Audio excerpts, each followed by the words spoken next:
Here today with a man who would be recognised by those from his era as one of the most influential coaches Whyalla basketball has seen, Mike Osborne. Thanks for taking the time to answer some questions, Mike. Oh, thanks, Jacob. Thanks for the opportunity. So take us back all those many years ago and tell us what your initial thoughts of Whyalla basketball were when you first got here. Oh, Jacob, that was like Broadbent Terrace outdoor courts. I was young, fit and ready to apply full court pressure, and my teammates said, don't do that. And the first time I went on a fast break, I got knuckled and then I got gravel rash, and I understood why we didn't go out full court pressing. So we went back to the zone. But it was fun times. Good times. So what clubs did you play for and coach?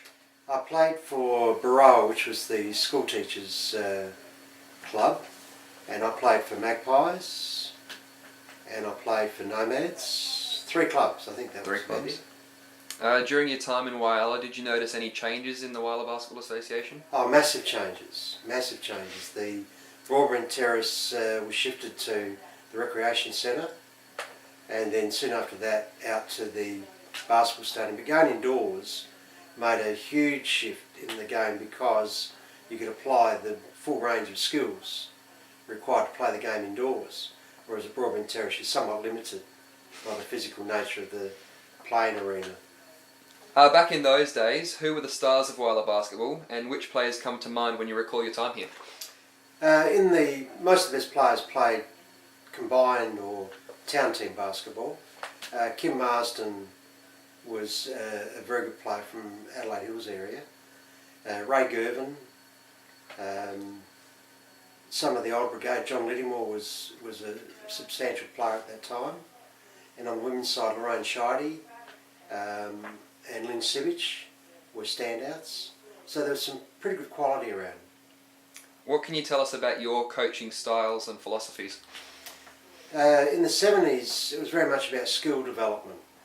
I think that was a period where John Wooden from the USA was the guru of coaching in the world, and his premise was very much on skill development. Fundamental sort of stuff? Fundamentals, ball handling, just getting your fundamentals like really sound. And that's what I certainly did with the first batch of junior players in Whyalla to go indoors. We just drilled the skills and made sure that that was up, because the other stuff, the competitive stuff, is pretty much intrinsic in your nature, your personality and your physical abilities, but the skills had to be drilled. You were later involved in what was the first ever Adelaide 36ers team. Can you tell us a bit about how that came to be? Adelaide had several National League teams at the time, and West Adelaide and Forestville Eagles, and Forestville Eagles were struggling, so the association decided at the last moment to put in an Adelaide team, and I was in the States at the time, and they said, look, you're the new coach of an Adelaide team and we start in a month, and I wasn't even in the country, so we had to cobble that first year together pretty quickly.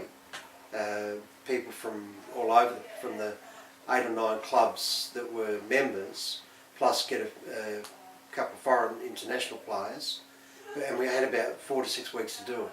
So it's a bit of a helter-skelter. Who were your favourite players to coach during your time as the head coach of the Sixers? David Winslow, left-handed American low post player, sensational. Darryl Pearce, an emerging Olympian and national player. Dan Clausen from South Dakota was a big lumpy American centre that couldn't jump 2 inches, but just sensational around the basket and a great rebounder. Top 4 scoring, rebounding in the league in his year.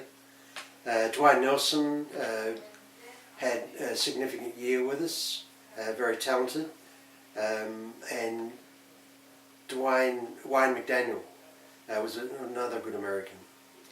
Who were the stars of the NBL during your coaching time? At that time, it was pretty spread, but Leroy Loggins and Al Green were probably 2 of the standouts. But you had Andrew Gaze was just starting at that time. I'm just trying to think now. It's a long time ago. Cal Bruton was unbelievable. Ken Richardson near the end of his career. Look, there's a ton of great players. Who was the best player that you've ever coached at at the NBL level and in Weiler basketball? One for each.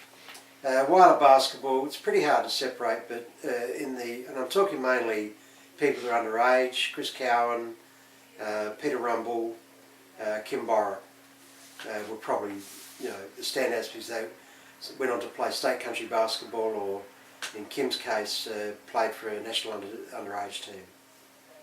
What are you doing with yourself these days? These days I have a company called Pro Ball, which sells basketball uniforms. But also we've got an exciting development building a blog with a journalist called Bonnie Nodge to interview Australians playing and coaching internationally and domestically. Thank you very much for your time, Mike Osborne.